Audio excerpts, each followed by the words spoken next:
will make it and will need no help from either Dr. Lee or Jai Ratnam or Mr. Chiang. They have not helped us do this.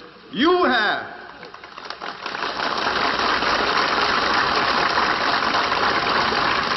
I tell you what you have to do. You've got to get this young team. You got to know them, they got to know you, and you got to gel and build on what we have built.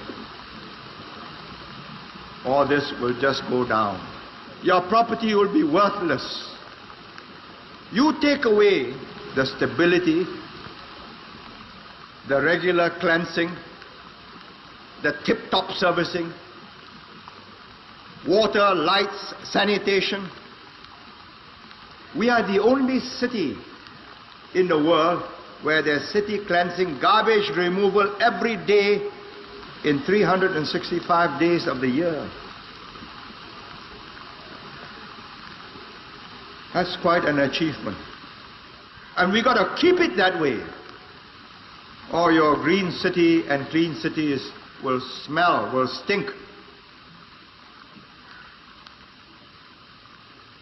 How do we make the next stage?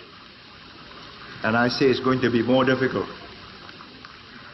When we started, we had a hungry population. Now it isn't.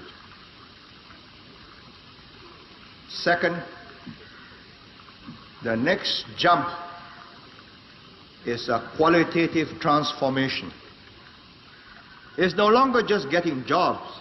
It's training people for highly skilled operations in which you use more technicians, more engineers than skilled workers, and more skilled workers than unskilled workers.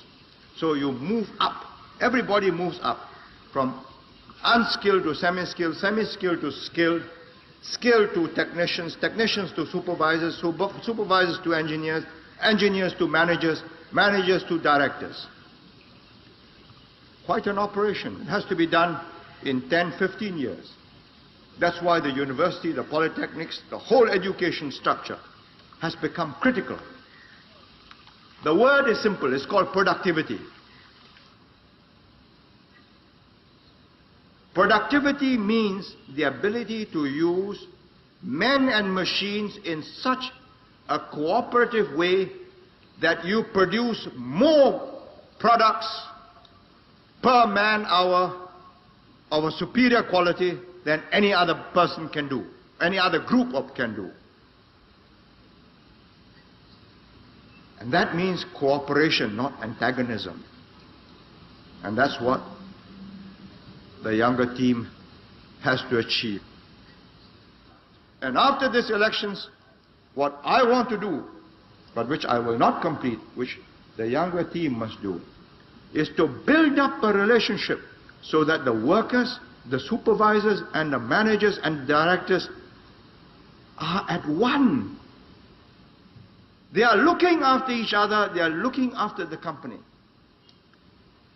I'll be too old by the 1990s, even by the late 80s, to want to go down to the factory floor and see for myself and get things right. Reading reports and seeing things for yourselves are two different things, you know. Watching it on TV is better, but it's not the same as seeing a man. I can tell you that when I met the SIA pilots, I didn't meet them on TV, I met them face to face. So 5 feet across the table so they can see me and see whether I'm still vigorous, able to campaign and take them on, whether it's worth taking me on. And I offered them two choices.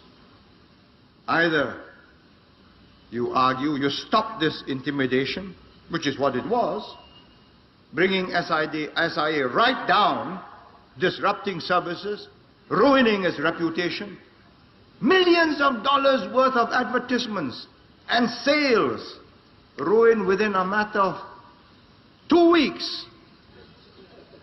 I gave them a choice. Continue this, and I will by every means at my disposal, teach you and get the people of Singapore, help me teach you a lesson you won't forget. And I'm prepared to start all over again. Or stop it. Get back to work, restore discipline, then argue your case. Took them 65 minutes. And they decided, okay, it isn't worth the fight. Why? Because they know they'll lose. They know that I'm prepared to ground the airline. They know that I can get the airline going again without them. And let there be no mistakes about this. Whoever governs Singapore must have that iron in him, or give it up. This is not a game of cards. This is your life and mine. I've spent a whole lifetime building this. And as long as I'm in charge, nobody's going to knock it down.